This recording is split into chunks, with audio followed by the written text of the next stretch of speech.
but you. Who else could it be but your man Lou? Yeah. Who else could it be but me, your man, Louie T? Welcome to Monday Night Football Overtime. Lions, Packers, NFC North family business. You know how the family do it. And we knew how this game was going to go. Packers dominate this game in the second half. This actually was a really good game in the first half. And if you weren't paying attention, the Lions were actually leading this game at halftime, 17-14. So they didn't score a single point in the second half. They were dominated by the Packers, outscored 21-0. Hell, Aaron Jones outscored the entire Lions team by himself. Did he score 4 touchdowns in this game? I think he scored 4 touchdowns in this game, did Aaron Jones. Seemed like every time I looked up, he was scoring another touchdown. But they hung tough, did the Lions, made it a competitive ball game for the first half. I treated this game like I treated the Atlanta-Tampa Bay game yesterday. Look, all I'm really looking for is a competitive first 3 quarters. And then if this thing gets out of hand in the fourth quarter, I understand, okay? The two teams are not the same, and I don't expect the Lions to be able to beat the Green Bay Packers in Green Bay. Maybe in Detroit, it's a different story. Maybe it's a lot closer and they hang tough a little bit longer. Same thing with Atlanta. Maybe they hang tougher with the Buccaneers into the fourth quarter a little bit longer. But the premise is still the same. Bucs at home against the Falcons. I expect the Buccaneers to run away and hide. Green Bay at home against the Lions. I expect the Packers to run away and hide, and that they did. I don't think the rain coming down as hard as it did towards the end of the game made it any easier on the Lions. They obviously fumbled the center quarterback exchange, and that's when the game really got out of control. I think at that point, it was still 28-17. You felt the wheels starting to come off, but at least they still could respond. Any score of any kind would have put them back in this game and closed the gap to a one-score game. A field goal makes it 28-20. A touchdown makes it 28-24. They would have cut the deficit to 1 score. We got a ball game. And obviously the Packers were having issues stopping them in the first half. So you like to think that if they could have just gotten the football and maybe settled down in the second half, they would have gotten something done. But really the Packers dominated the ball in the second half. They scored touchdowns in the second half. And the Lions really didn't have the ball all that much. And when they did, catastrophe struck. So Jared Goff fumbled one, out of his hand on a 3rd and 3. He fumbled the center quarterback exchange. They went for it on 4th and 1. I didn't like, and that's why I like the Peyton and Eli broadcast, because you get it from the quarterback's perspective, and they're essentially telling you how they view things, how they see it, why they would do this or why they would do that, what looks they're looking for. And that's what you're getting from them. And you didn't get that before this. It's almost like watching film with Eli and Peyton Manning, essentially. You're sitting down watching the game live, and it's almost like watching film. It's like a film session. So I enjoy their broadcast. And the guests, they're hit or miss. Like, I thought that Pat McAfee was excellent, similar to Russell Wilson last week. They've hit it big in the fourth quarter of both games thus far. And usually there's one more guy that you say, okay, I don't mind that guy being up there. I think the other guy that was fine, Gronk was okay. It was funny. I love the fact that Peyton doesn't let anything slide. Like, he asked Gronk what he thought about the execution, and he was like, yeah, it's great. He didn't know what the hell was going on. He already told us he doesn't watch film. You know what I mean? Gronk's like, I don't know what the hell's going on, man. Yeah, it's great. They're doing great. It's a great execution. And Peyton's like, okay, yeah. Eli, would you like to comment on that wonderful analysis we just got from Gronk? So I love the fact that Peyton doesn't let anything slide. I love the fact that he's petty, and the PFT commenter for the second week in a row spelled something wrong in their tweet, and Peyton attacked them for that. So I just love his pettiness there as well. But I love what they're doing over there. Again, it makes the game enjoyable, and you learn. That's my favorite thing to do, is to learn. Learn something new every day. And when you watch that telecast, you feel like you're getting in the mind of Peyton Manning or Eli Manning and what they see and how they would have attacked this and why the defense shouldn't do this or they should do that. A great example is the Aaron Rodgers throw to Devontae Adams. And you see Peyton Manning the whole game to that point saying, the Lions are going to play 2 deep safeties. They're going to play cover 2. They're going to keep everything in front of them. They're daring Aaron Rodgers and the Packers to run the football and be patient. And if Aaron Rodgers can't be patient, he's going to make a mistake. And they're hoping that Aaron Rodgers will make a mistake. And Peyton's like, he's Aaron freaking Rodgers. He's not going to make a mistake. He's going to be patient. He's going to check it down. He's going to take what they're giving him. He's going to run the football. He's going to dump it down underneath and take these easy gains. And that's what he was doing, essentially matriculating the football down the field. And Peyton's like, he's not going to run out of patience. So eventually they're going to run out of patience and they're going to start bringing a safety up and they're going to give different looks. And that's when Aaron's going to start making plays. And that's exactly what happened. And it was funny just listening to him talk about Aaron's going to take the check down. Aaron's going to take the safe throw. Aaron's going to run the football. They're going to keep running the football. And that's exactly what they did. And in the minute that they didn't, and they didn't have to do, is the crazy part. And Brett Favre was up there at the same time. It's 3rd and 12. And that's when they decided to bring the safety down. Well, they didn't actually bring the safety down. They didn't play a smart coverage. You're essentially giving Devontae Adams, their best receiver, one-on-one outside with a rookie. And of course, they're going to take advantage of that. And they did. And, Peyton was incredulous. And Brett Favre, the same thing. Like, what are you doing? Like, why are you giving him that coverage, that look?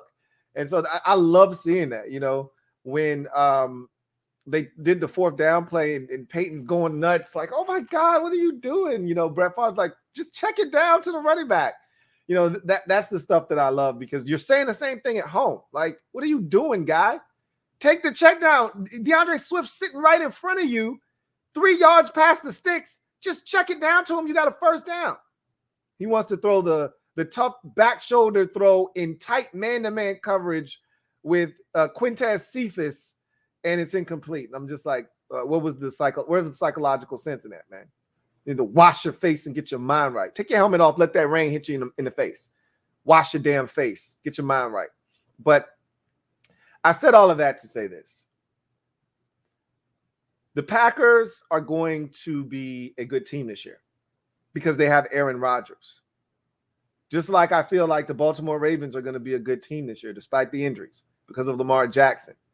And you could say that about a number of teams with those types of quarterbacks. No matter what's going on, as long as that guy's still there, they're going to have a chance. Rodgers is one of those guys. They're going to have a chance because of Aaron Rodgers. But I put a cap on what I expect from the Packers because I don't trust their defense. I don't trust their defensive coordinator. He's terrible. And Jared Goff could do no wrong in the first half. I mean, they were marching up and down the field in this Packers defense. We saw it last week against the New Orleans Saints where, they talked about it multiple times tonight. Literally, the Packers had 12 plays in the first half last week versus the New Orleans Saints. I mean, they gobbled up all the clock. And I told you Jameis was good because they protected Jameis from Jameis last week. You saw the results this week when the Panthers essentially shut the faucet off on the run game and said, hey, Jameis, you got to beat us. It didn't happen. It got ugly quick. So I think the Packers are going to be really bad defensively with Joe Barry. For those of you unaware, Joe Barry, this is to me the quintessential definition of good old boys league and hiring your buddies, hiring your friends.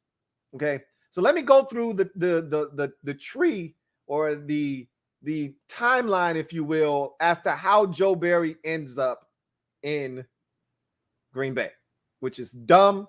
And I shouldn't say he's not qualified. He's not an upgrade over Mike Patton. But let's do this quickly.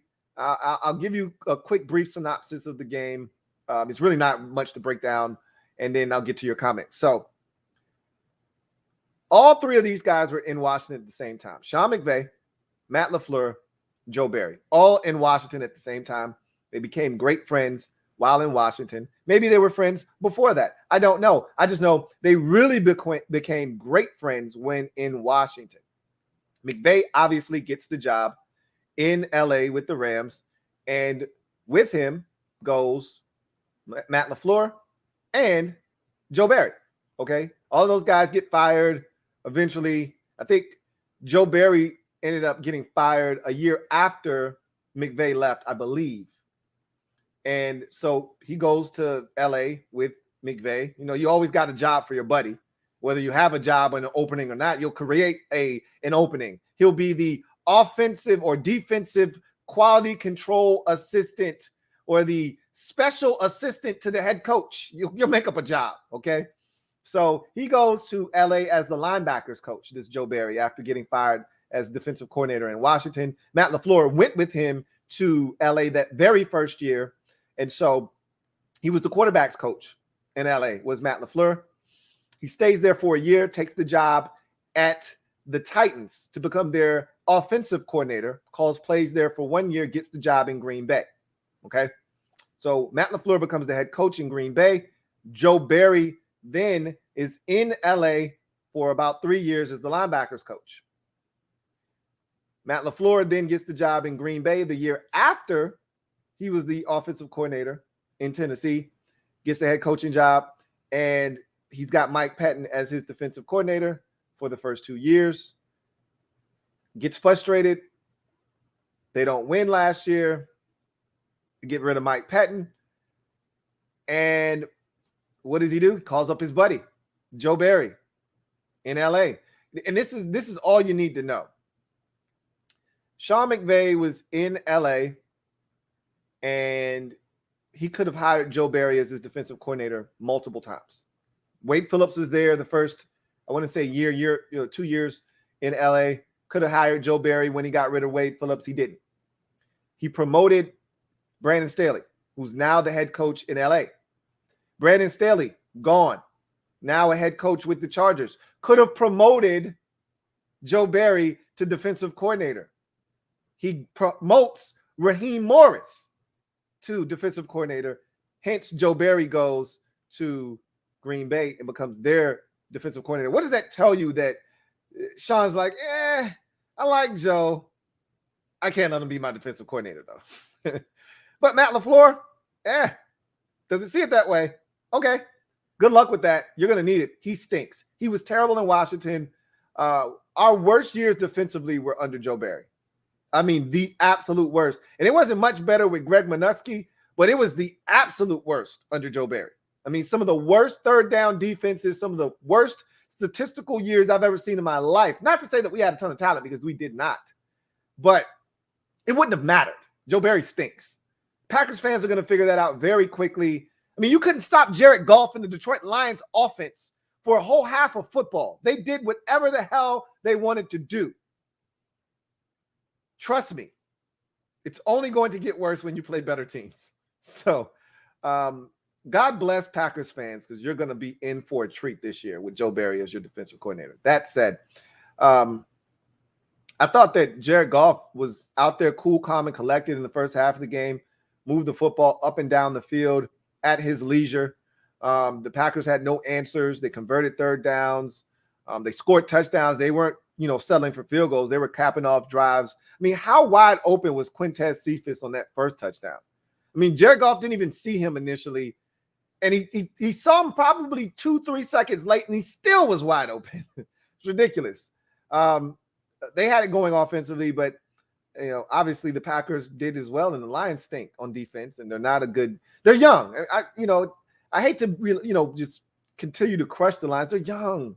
They're rebuilding. We know this to be a fact. So you expect them to get taken advantage of by, Matt LaFleur and Aaron Rodgers and company, Devontae Adams and Aaron Jones. You expect them to get taken advantage of by a veteran group. And that's essentially what happened. And Robert Tonyan, some good, screens and things that they ran. It was some good play calling, some good execution by the Packers. And they wore the Lions down, essentially. Like, okay, the Lions were playing their best brand of ball in the first half, doing everything correct. They weren't making any mistakes. And here are the Packers just keeping pace. They weren't looking to do anything significant. Just keep pace. Let these guys know we're here.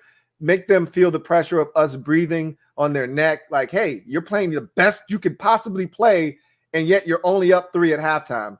So you knew the wheels were going to fall off. Packers got the ball to start the second half.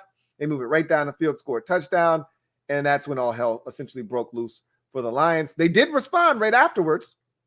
They went for it on 4th down and didn't get it. And that's when, that was the beginning of the end right there. Then the Packers score another touchdown. Then Goff fumbles the snap. And then the Packers score another touchdown. And that's when it was over, 35-17 at that point. Packers called off the dogs. Well, no, they didn't. Aaron Rodgers was still chucking it deep despite being up 18. But it was incomplete. And that's your final score, 35-17.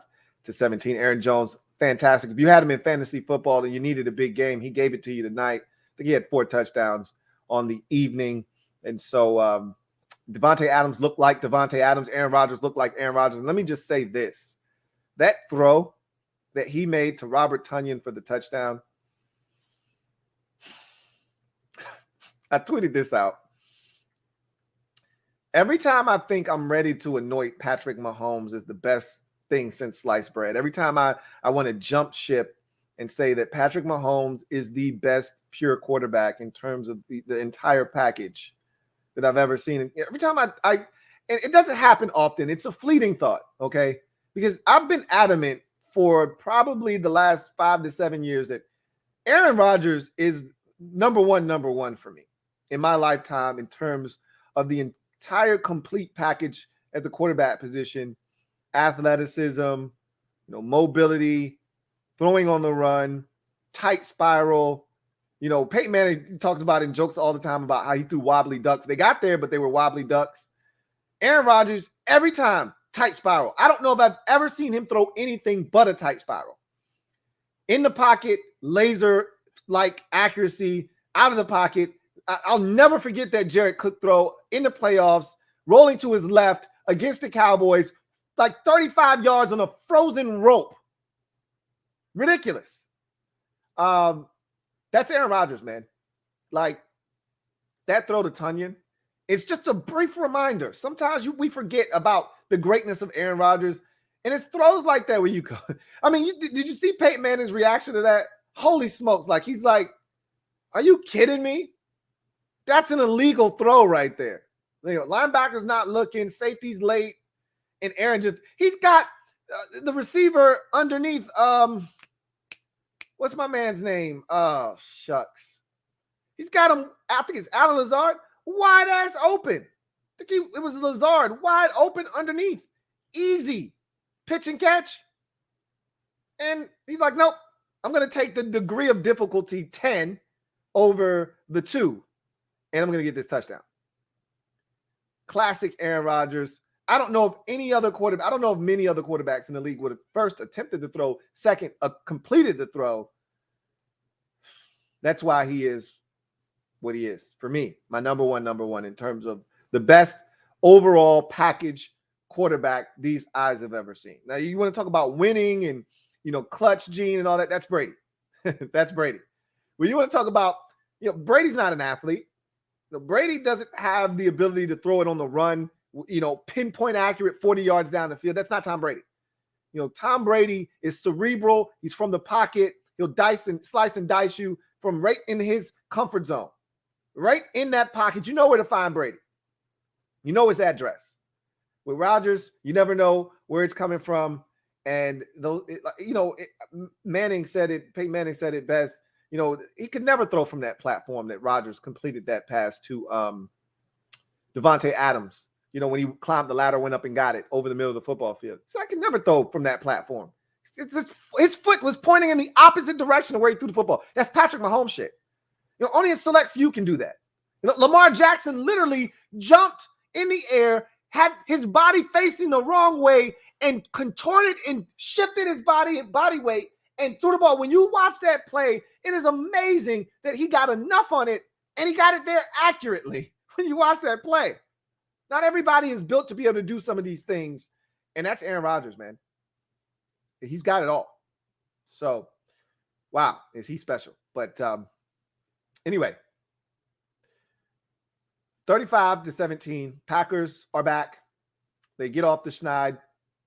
Who didn't think they would? The Lions, God bless them. I can tell you this, and I think I said this in the preseason, I don't think they're as bad as I thought they were going to be initially before I saw them in the preseason. But I said, man, they're not going to win a lot of games. but I can tell you they're going to play hard. And if somebody gets caught napping against them, you can get beat any given day against this Lions group because they're going to play hard. I just don't know if they're playing their hardest is going to be good enough on most weeks. And I just don't think that's going to be the case. So anyway, I digress. Let's get to the comment section and see what you guys thought about the game tonight. If you're out there, use the hashtag LouieTLive to have your comment read on the air. If you want to jump to the front of the line, Super Chat is the way to do that. And also, if you are out there and you haven't already done so, please do me a huge solid and hit the subscribe button for more great content. Turn on your notification bell so you don't miss a thing. But more importantly, there are over 100 of you out there and only 22 likes. If you enjoy the content, you enjoy this format, hit the like button, please. All right. Thank you. I'm going to thank you guys in advance. So with that said, let's start with Big Blue Rising. Thank you for the comment, Big Blue Rising, who writes, Lou, are the two first round picks really worth Jared Goff vomiting on himself on Monday night? For who?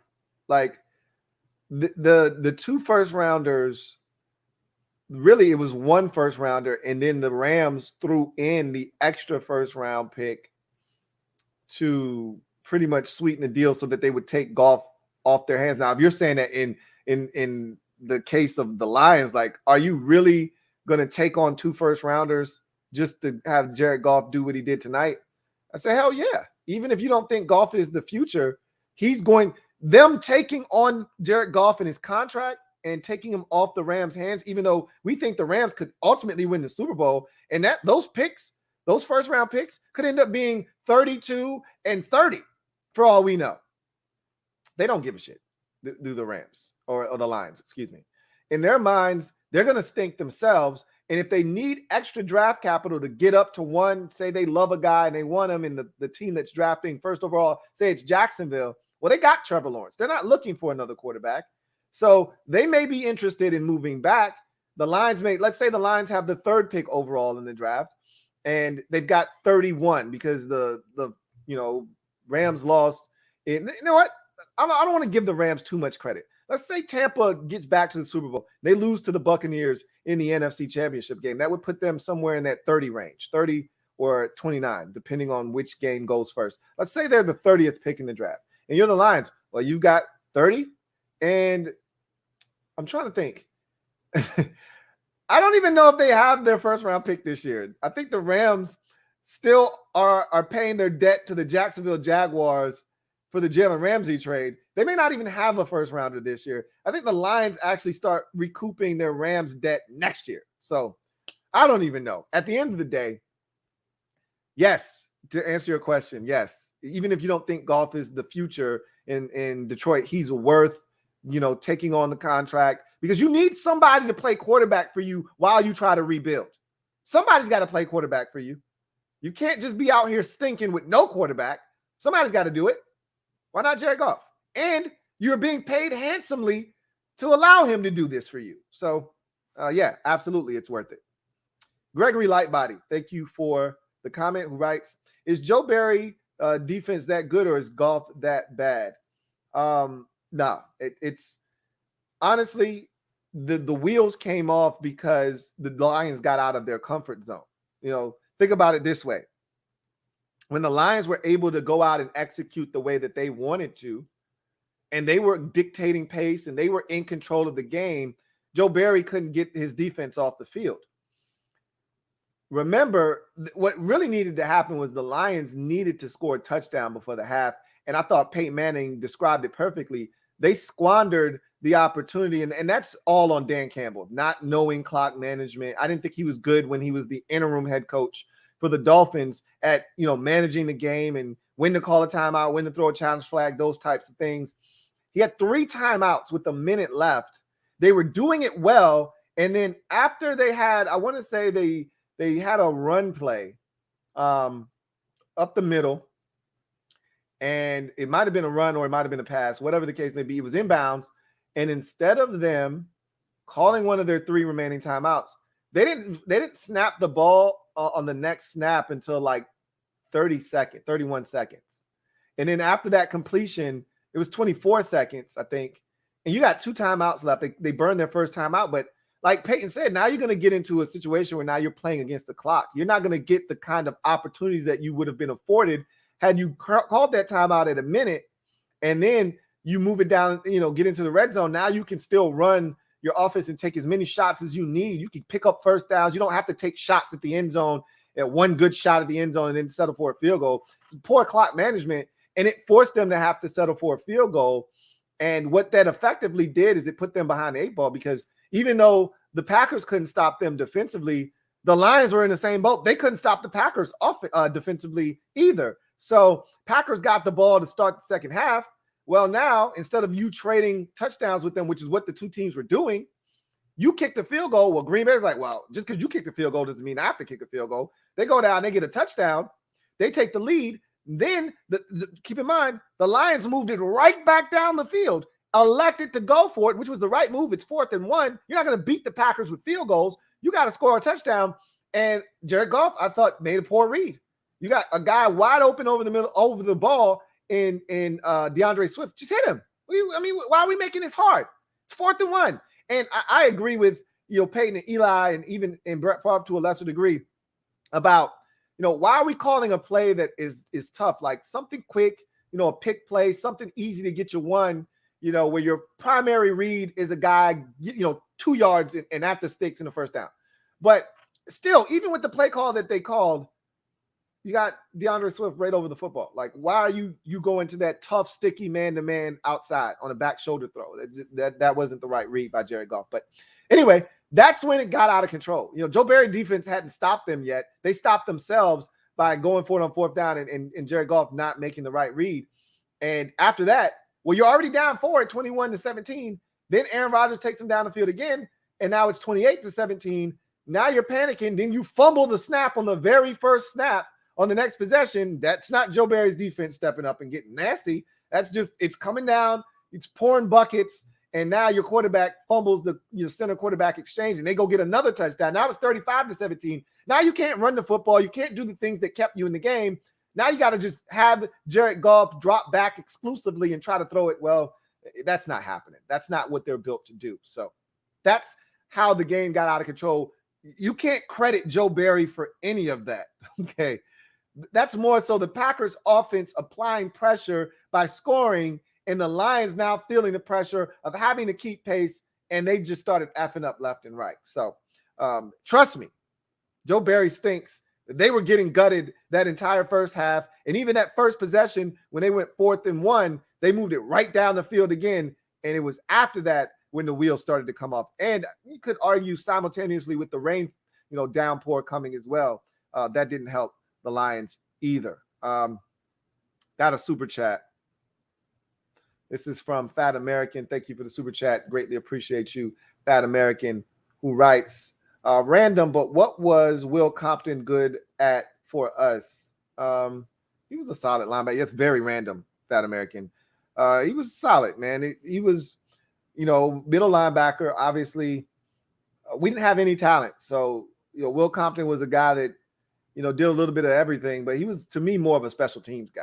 I never saw Will Compton as a true NFL starting linebacker. But when you have nothing, you have Will Compton as your starting middle linebacker, which is problematic for me. Anyway, Gregory Lightbody says, do you think Heineke will progress well, or was Thursday a mirage? Teams will have film on him now. No, I mean, I just don't think the Giants are all that great defensively, especially not getting pressure on the quarterback.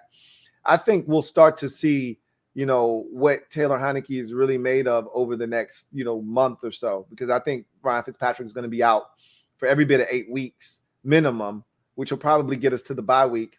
But over the next few weeks, he's going to see some legit defenses, and sprinkled in there maybe some lousy defenses, but they can score offensively. So it's going to force us to have to keep pace.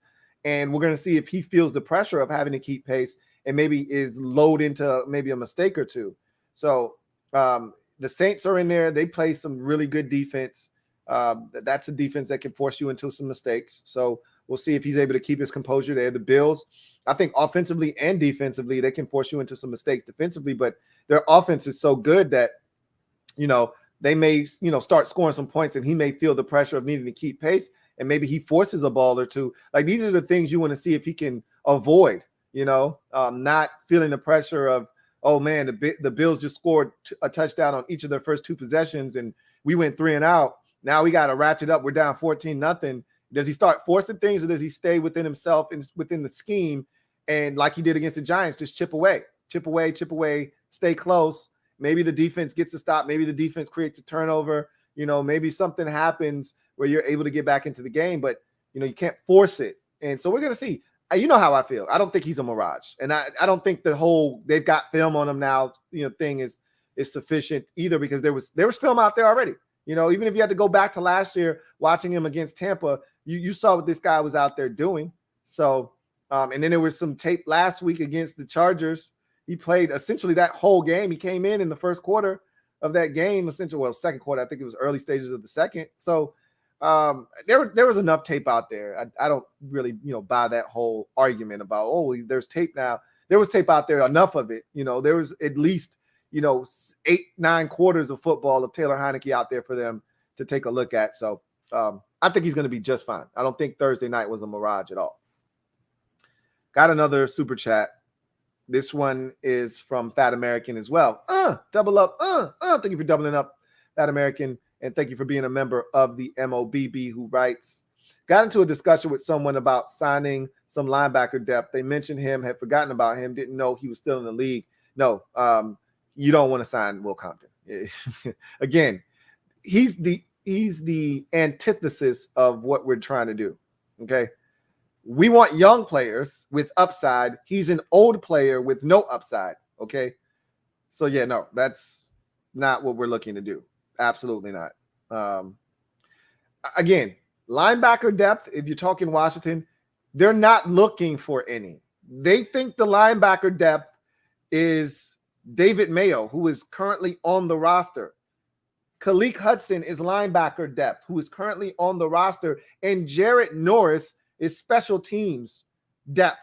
That's the extent of what they're doing at linebacker right now.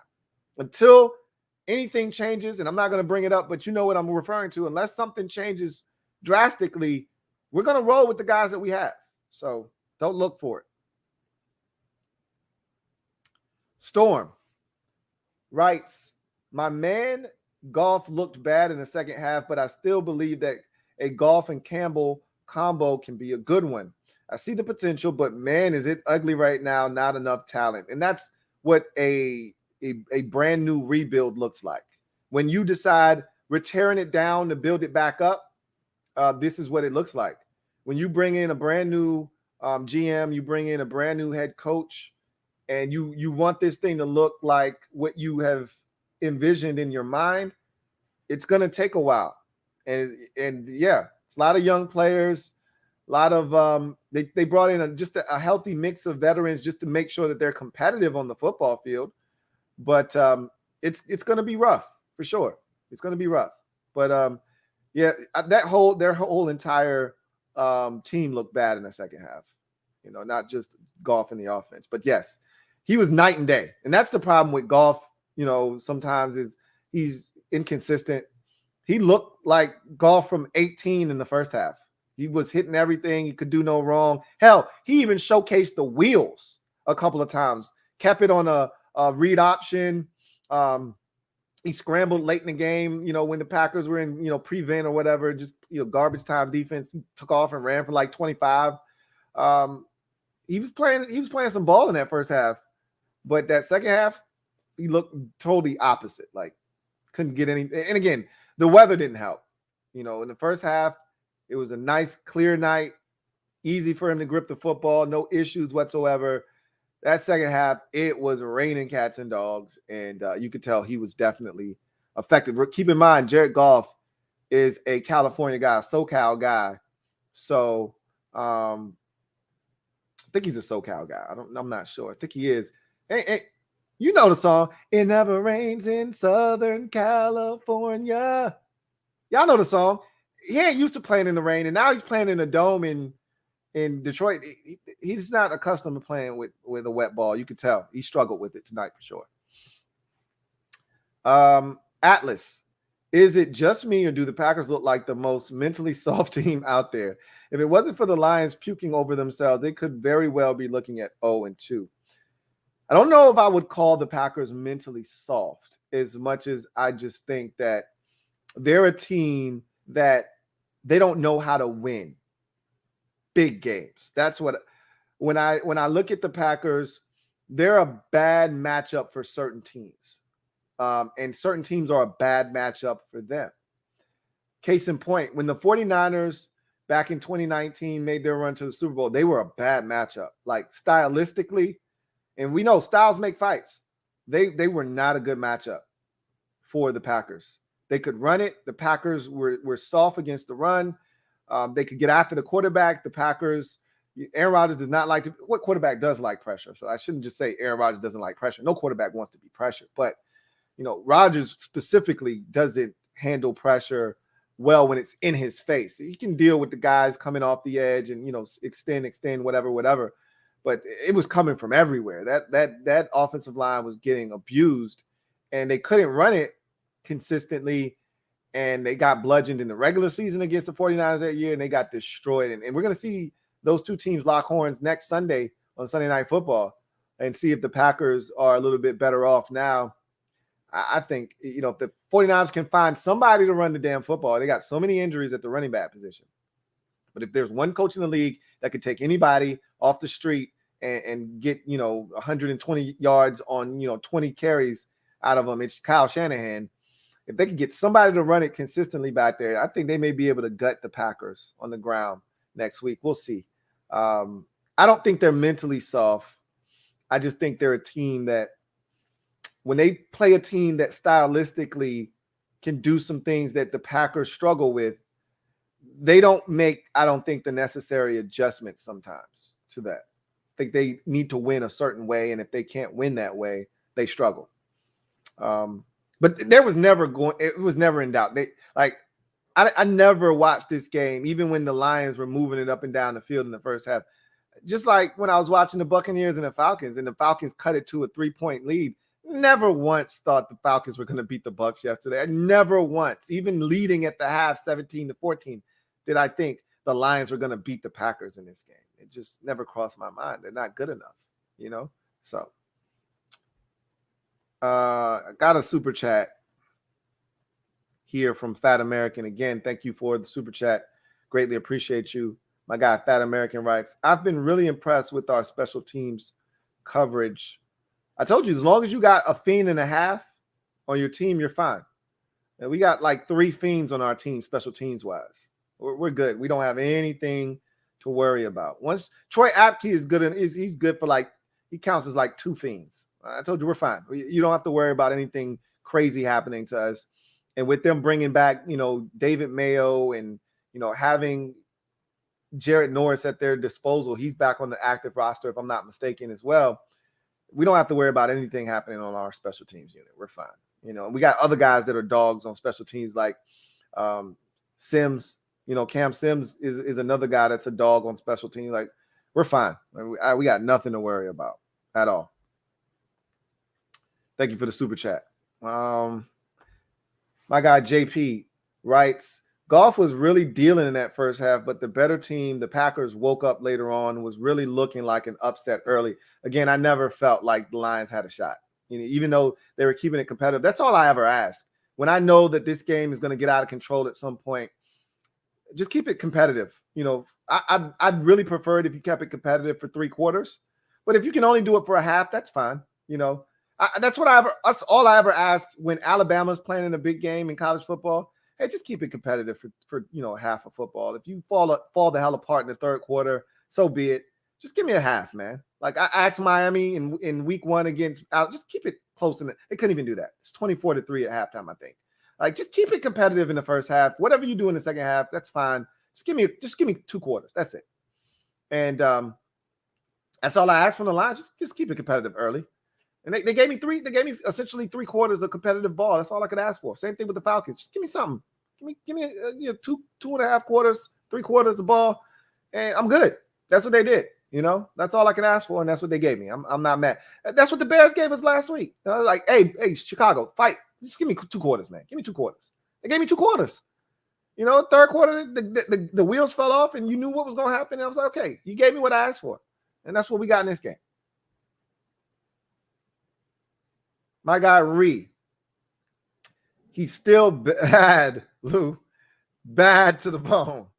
Did you see that deep dive into Devontae? Goodness gracious. Yes, I did. Right over the outside shoulder. Manning talked about that one as well. So that's a perfectly placed ball. The one that did it for me was the one to Tanyan over the middle of the football field. But golly, man. Or Tunyon. That's ridiculous, though. Devontae Adams throw over the outside shoulder. It's that's how you do it. That's how you coach it up. 40 yards down the field and 4 yards to the outside. And he just dropped that thing perfectly over the outside shoulder. I mean, the defender wasn't even in bad coverage. It's just Aaron Rodgers being Aaron Rodgers.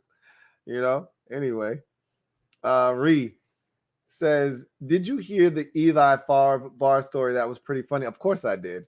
I mean, and those are the things, you show up for, especially when you're going to get a game that eventually gets a little bit out of hand. Those are the kinds of, Pat McAfee made the fourth quarter enjoyable, because he's talking about random stuff. And I know some people don't show up for that shit. They want to see the game. They don't want to hear guys talking about stuff that doesn't have anything to do with the game. And I get that. And McAfee did a great job of, as he's telling the story, interjecting some talk about the game. He gets it because he's immersed in the game. A lot of these guys that they have up here, they ask him a question. They're rambling for 3-4 minutes, about the question that they asked. Meanwhile, the game's going on, and Peyton, you can tell he's dying to say something about the game, but he doesn't want to cut the guest off as he's telling a story. So it's just trying to, and that's part of them being brand new to this space and this medium. As they continue to do this, they'll get more and more even Peyton learned, Eli teed up a question to McAfee about the little Thanksgiving dinner or whatever. And there was only 8 seconds left before the 2-minute warning. He's like, hey, don't give him that question with 8 seconds left. And then we got to cut him off and tell him we got to go to commercial break. Wait till the other side of the break and then, let him respond to that or whatever. So, Peyton's learning, but it's definitely a process as far as that story is concerned. Yeah, where he hopped the fence and, he's got a buddy with him. He's scared. And they go in and Favre's shooting pool. And he's like, you want to have a drink and, pretty much kick it with us. And he's like, yeah, but my buddy's outside, and his buddy wouldn't come in. And so, he hopped the fence and left with his friend. Yeah. I mean, and there were a couple of funny stories that were told tonight. But I enjoy those sidebar conversations as well, because even with that, you still get, Peyton and Eli still, breaking down what's going down in the game. Hell, even when Patrick Willis was there, even for a brief second, he broke down, the thought process that goes through a linebacker's head on that play where Aaron Jones runs essentially a shallow cross is what he did. Essentially it was a mesh concept, except he wasn't all the way out wide. He did it from the backfield. They're all running essentially crossing routes to run a natural pick. He comes out of the backfield and comes across. It's the same thing as a mesh concept, essentially, except he's doing it from the backfield. He comes out. Initially, he takes a jab step outside so that a linebacker, if he goes outside that way, it's the linebacker on that side of the field's responsibility. If he comes across the formation, then as you saw, the other linebacker is responsible. And that simple little jab throws the linebacker. He goes across. He's not able to get there in time, and he outruns him. And Patrick Willis talked about how you play that. And so he was even talking about, Aaron Rodgers and the Packers are running the same shit, just doing it out of different formations. And you got to be able to pick up what they're doing. And so you can tell when you're a great player and you know it, you see it quickly, and it doesn't take long for you to diagnose what the hell's going on. But the average guy doesn't see it that way. You see what I'm saying? So that's also fun as well, to hear these guys talking the game like that. Got another super chat. This one is from the Phillies Ace 34. Thank you for the super chat. The Phillies Ace 34 Greatly appreciate you. Thank you for being a member of the MOBB as well. Writes, Louie, what's good, my friend? What's good with you? The Phillies ace says, what team jersey on Monday night #1 or number 4? And do you think the Falcons give the Giants an 0-3 start? Are you scared of Bills? I will take them in the order in which you gave them to me. Which team am I rooting for? I'm not rooting for any team. I literally want a tie, is what I want. Both teams to beat the hell out of one another, and then we look up and there's 8 seconds left in overtime, and Jalen Hurts is having to throw up a Hail Mary from the 40-yard line, his own 40-yard line, and falls 5 yards short of the end zone, and it's a tie at 20 apiece. That's what I want. Probably won't get it. If I had to pick a team to win, this is not what I think is going to happen. The Cowboys are going to win the game. But if I had to pick a team that I wanted to win, it'd be the Eagles, because I think they are the lesser of the two evils. They're the team that I'm least worried about. I'm worried about the Cowboys. I think the Cowboys are, and I said this before the season started, before I gave my predictions, I said I think the Cowboys are going to win the division. Now, once I sat down and go through the whole song and dance, going through the schedule, Washington ended up one game better than the Cowboys. I believe the Cowboys were 9-8, and I think we were 10-7 or something along those lines. But we won the division by a game. But I think the Cowboys are the most talented team in the division. I've already said that, especially offensively. I'd still take my roster over theirs, but I think talent-wise, especially on the offensive side of the football, because they got Dak, they're better. And so they scare me. And their defense actually isn't playing half bad. I'm watching these guys, and I'm like, they're playing a lot better. So they scare me. I'm not afraid of the Eagles at all. They barely scored any points this past weekend. I mean, it was a joke watching that offense at times. And Jalen Hurts was absolutely horrible at times in that football game. I'm not afraid of the Eagles. So if they beat the Cowboys, that'd actually be a favor. But I don't think they're going to do it. So the next question was, do I think the Falcons give the Giants an 0-3? Look, it seems a lot more plausible today than it did just a mere, 36 hours ago when we were watching, the Falcons, last week we were thinking, oh my God, they're going to be one of the worst teams in the league after they got destroyed by the Eagles. And then they put up a fight last week. Their coach didn't look like he was completely lost, and they actually were competitive for 3.5 quarters. So maybe the Falcons are looking at the Giants like food. Obviously, the Giants are looking at the Falcons like food. Somebody's got to eat. I hope it's the Falcons. I really do. They would, if they go to the Meadowlands and beat the Giants are done. And a near mutiny is on the horizon for Joe Judge if they can't beat the Falcons at home. So I don't envy the position that they're in. That's for damn sure. You know how much pressure is on Joe Judge to win this week? You can't beat the winless Falcons at the crib. Shit's going to hit the fan in week 3. It could get really ugly really quickly in New York. So I think the Giants are victorious, though. I think they find a way. I don't think it's going to be pretty at all, but I think it's gritty and a Giants win. We'll see what happens. And am I afraid of the Bills? No, I'm not afraid of the Bills, but I respect the Bills. I don't fear any team. None. A wise man told me, respect everyone, fear none. I don't fear any team. I don't fear, the Bills or the Chiefs or the Bucks or the Packers or the Seahawks. I don't fear any of those teams. I respect all of them. Not equally. Okay, I respect some teams more than others, but I don't fear any of them. So that's how I feel about that. Thank you for the super chat.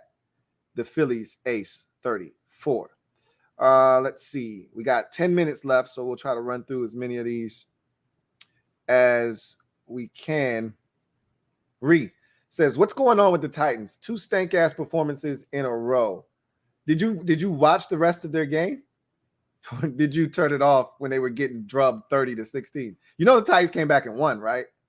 No, if you know that or not. But, yeah, they came back and won. I don't consider their, win over the Seahawks to be a stank ass performance. It started out that way. It wasn't pretty, but they found a way to grit their teeth, bear down, and get a win. And that's sometimes what it's all about in this league, is just finding a way to get it done, especially in a hostile environment on the road against a Seattle Seahawks team that we all think is pretty damn good. To be down 14 in the fourth quarter and to rally back, send it to overtime and win. I don't consider that a stank ass performance. I consider that a gutsy ass performance in finding a way to get it done and get back to 500 on the season. Bree says, never understood this boys club mentality. I want to hire the best people for the job. I don't understand it either, Bree. I mean, Sean McVay gave his boy a job as a linebackers coach. I'll do that. I'll make you the wide receivers coach. You ain't coaching the whole defense, though. He says, if your friend is the best guy, that's fine. Absolutely. But if your friend stinks, it's nonsensical. I couldn't agree with you more, Ree. Like, Joe Barry stinks. And I don't give a damn how much of a friend he is to me. And look, if you need a job, bro, I got you. I'm in a position to hire you. I got you, bro. You can be the special assistant to the head coach. You can be an assistant defensive coordinator or assistant line. You can be all of that shit. You know, I give you a job, bro. I got the power to get you in. I can get you a job. But you're not going to submarine my job by me hiring you to a very powerful and prominent position. Remember, after the head coach on the staff, the next most important coaches are your coordinators. Offensive, defensive, and special teams coordinators are powerful enough jobs that can get you fired if they're not good enough. There's no way in the world I'm hiring you to one of those positions if I don't think you're qualified. And Joe Barry is not qualified. And trust me, Sean McVay is a hell of a dude, but he's smart as shit. And everybody knows it. There's a reason Joe Barry, like I just told you, Joe Barry had an opportunity 3 different occasions in LA to be the defensive coordinator if Sean McVay wanted him to be. After he got rid of Wade Phillips, he could have hired Joe Barry as his defensive coordinator. He didn't do it. After Brandon Staley moved on, he could have hired Joe Barry as his defensive coordinator. He didn't do it. He instead said, I'm going to go with Raheem Morris. All right. He could have given Joe Barry the defensive coordinator job as soon as he got to LA. I think Joe Barry was either fired when Sean McVay left or the next year. Either way, he didn't do it. He knows, like, this guy stinks. In the back of his mind, that's his boy, which is why he gave him a job. But I'm not letting you be my defensive coordinator.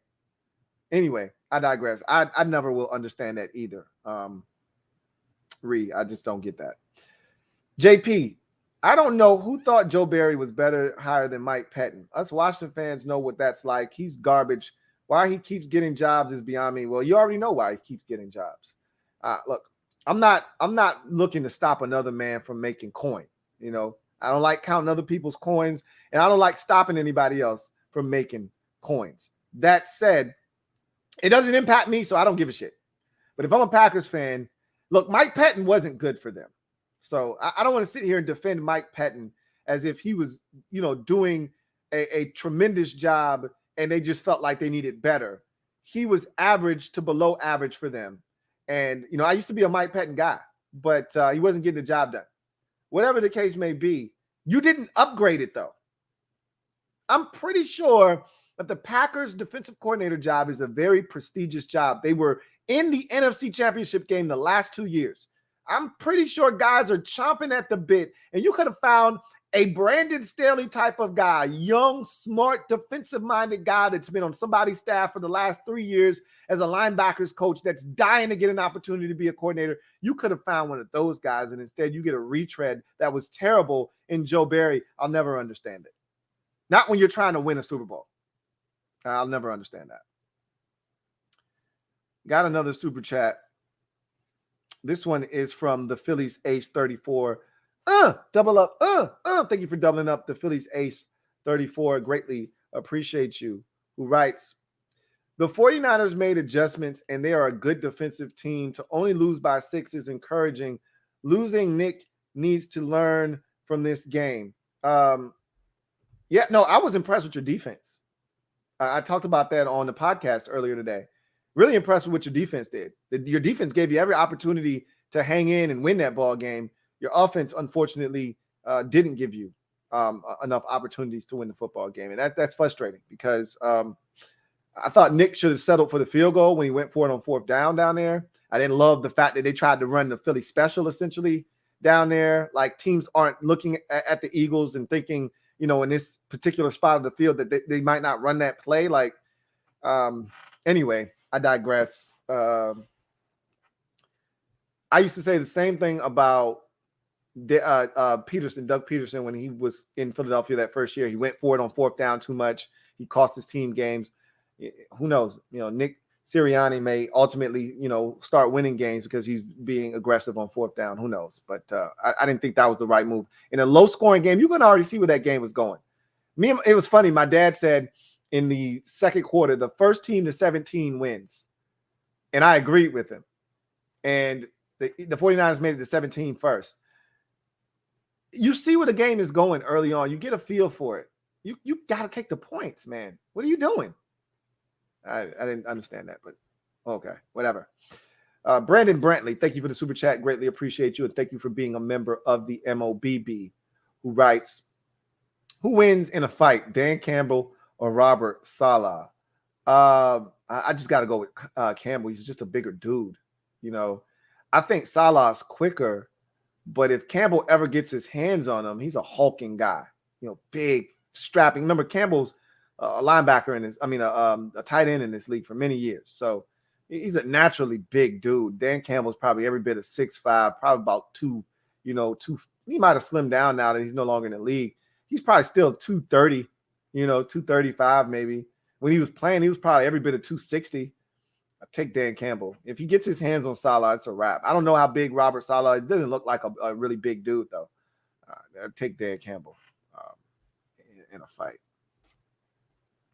Anyway, I digress. Let's get back to the comment section. And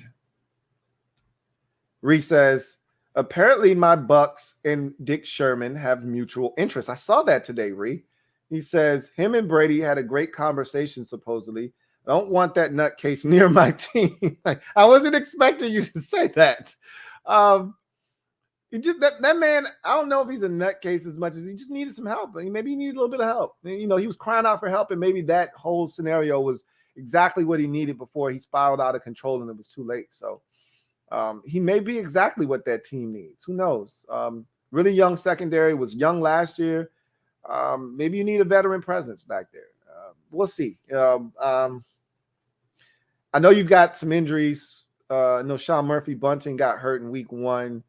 And at one point, Carlton Davis was down. I know he did come back in the game, if I'm not mistaken, against the Falcons in week 2. But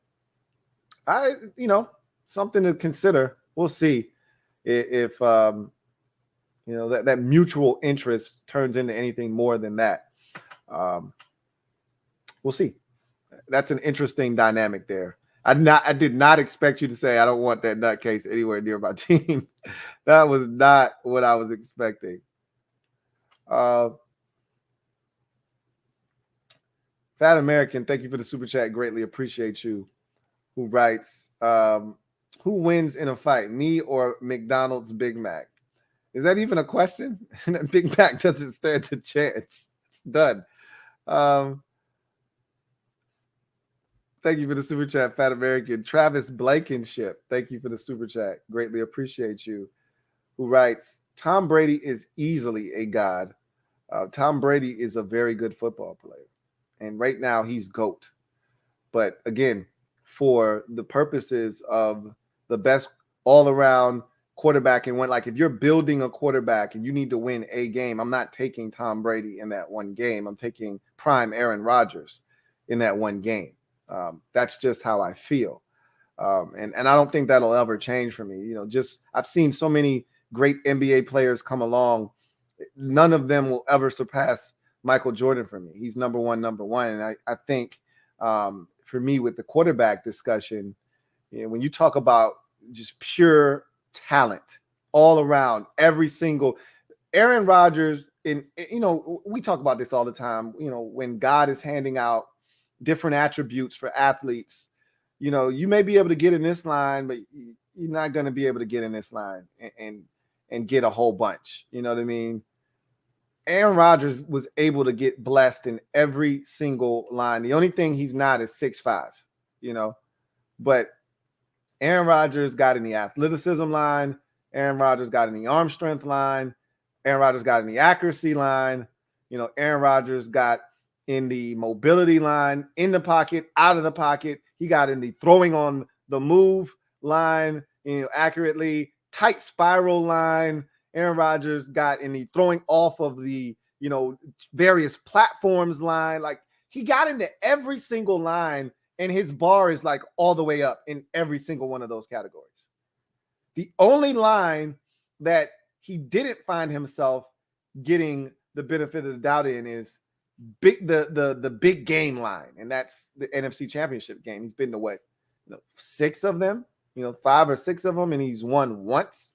That's the only knock on Aaron Rodgers, if we're having an Aaron Rodgers discussion. And really, he should have won against the Seattle Seahawks that one year if his guy could have recovered an onside kick. And the other times, he literally strapped the team to his back, and the only reason they were even in the game, an NFC Championship game, is because of Aaron Rodgers. Now, this past year, when they lost to Tampa Bay, that was his last best shot since, I think, the 2014 season when they lost to Seattle. This has been his best shot, and he let Tampa come into his building and beat him. And that shouldn't have happened, but it did. So that's the one where I look at it and say, Aaron, you're effing up your legacy, bro. Got to find a way to win that one. But outside of that, it's Aaron Rodgers, man. It's Aaron freaking Rodgers. Anyway, we've hit the hour mark. So we're about to get out of here. I do see another super chat. So I'll knock this one out on the way out the door. Joe Rockhead J, thank you for the super chat. Greatly appreciate you. Joe Rockhead J writes, what does the Bills defense look like? I see a shootout between Allen and Heineke. Excuse me. We'll talk about that more during the course of the week. I will tell you that there are opportunities to move the football and score points against the Bills, but you can't be over aggressive against their defense, or they will make you pay. They've got some ball hawks in that secondary. They've got some athletes at linebacker, and their defensive line is getting better. It's not, the Denver Broncos defensive line. It's not the Cleveland Browns defensive line, but they've got some guys up there that can, make you uncomfortable. They're an active defensive front, if nothing else. But, their back seven is where their defense is made, honestly. Their linebackers in secondary are outstanding. It's always the corner opposite of Tre'Davious White that I'm like, hey, that's the weak link over there, because their two safeties are phenomenal, and Tre'Davious White is one of the best corners in football. But it's always that other guy, whether it's Levi Wallace, it was Josh Norman last year, Levi Wallace, whomever that guy opposite of Tre'Davious White is, that's the guy you should be targeting. But other than that, there aren't many weak links on that defense. And you just got to be smart and pick your spots with them. You make a mistake, they're going to make you pay. They're a very opportunistic defense. But we'll get into the Bills, a lot more as the week progresses. We'll talk more about that game upcoming. Thank you for the super chat, Joe Rockhead J. Brandon Brantley. Double up. Thank you for doubling up, Brandon. Greatly appreciate you. My guy, Brandon Brantley, writes, what's the most physically gifted quarterback you've ever seen? For me, it's Jamarcus Russell. Imagine if he had Tom Brady work ethic with his physical gifts. Cam Newton, a close second. God bless, Lou. Likewise, Brandon.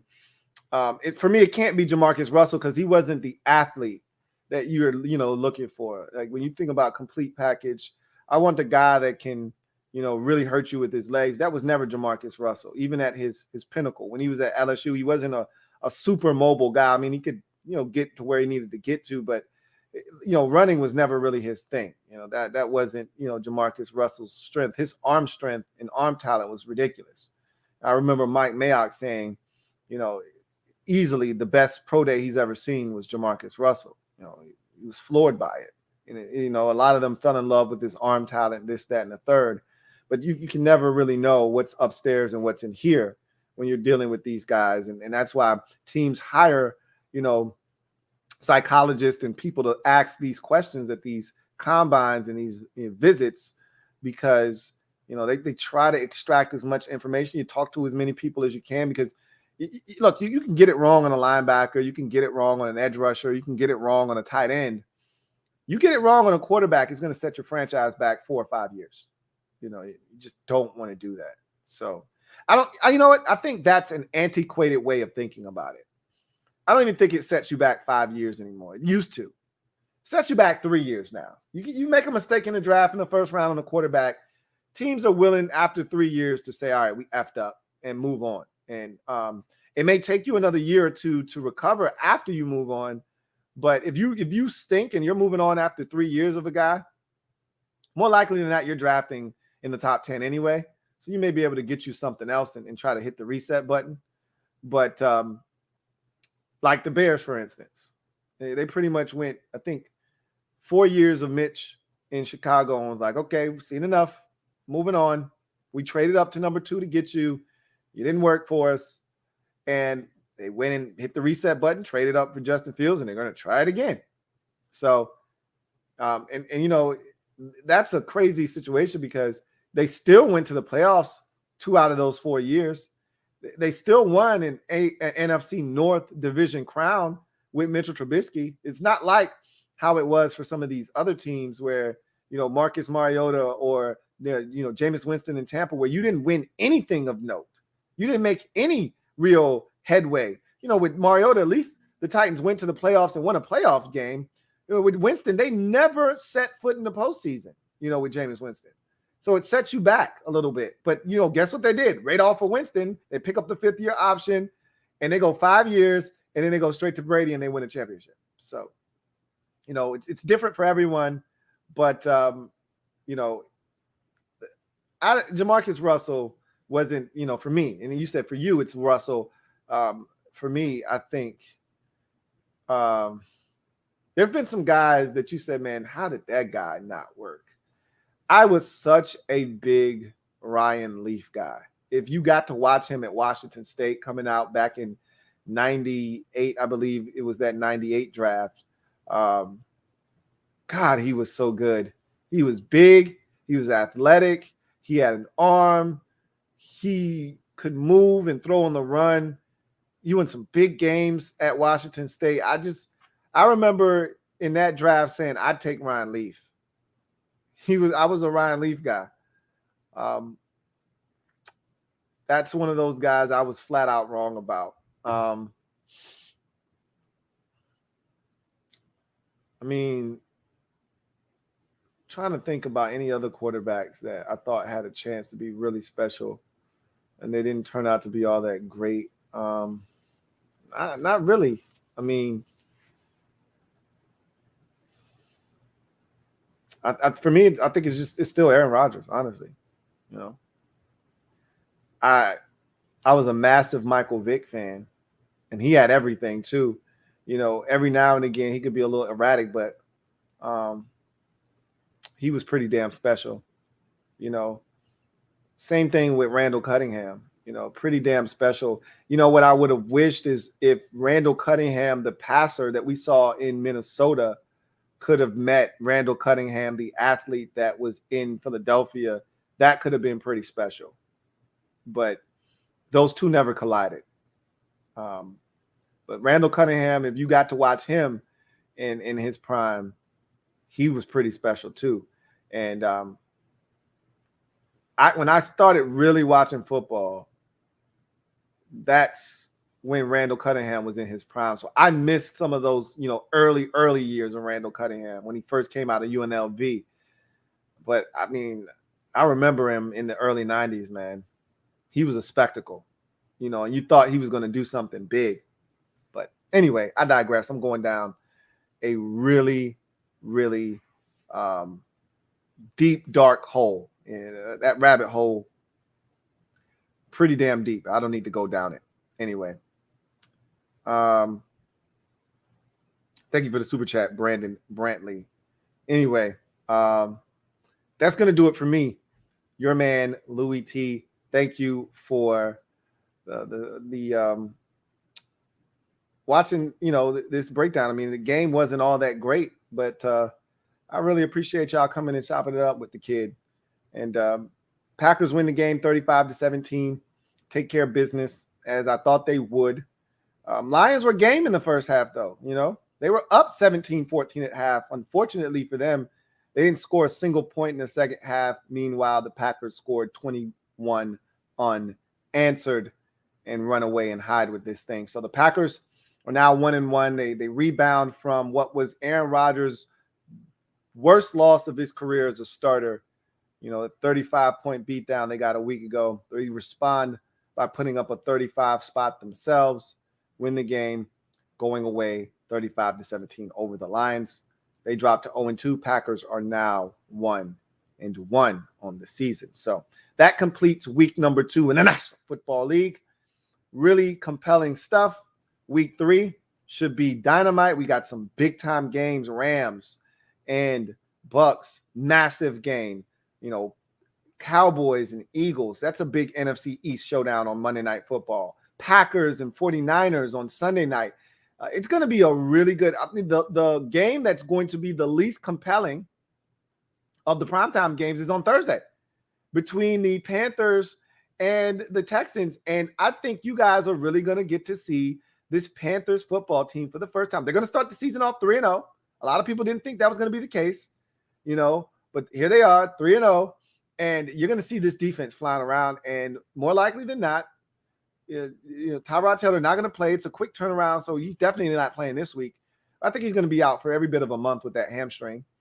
And you're going to get to see Davis Mills, and the Panthers are going to eat him alive. They defensively are going to wreck this kid. He's going to turn it over 2 or 3 times, and they're going to win that game 29-6 or something like that, maybe 29-10. They're going to wreck him. And you're going to be like, man, the Panthers, their defense is ferocious. You're going to see what I've been seeing the first 2 weeks of this season.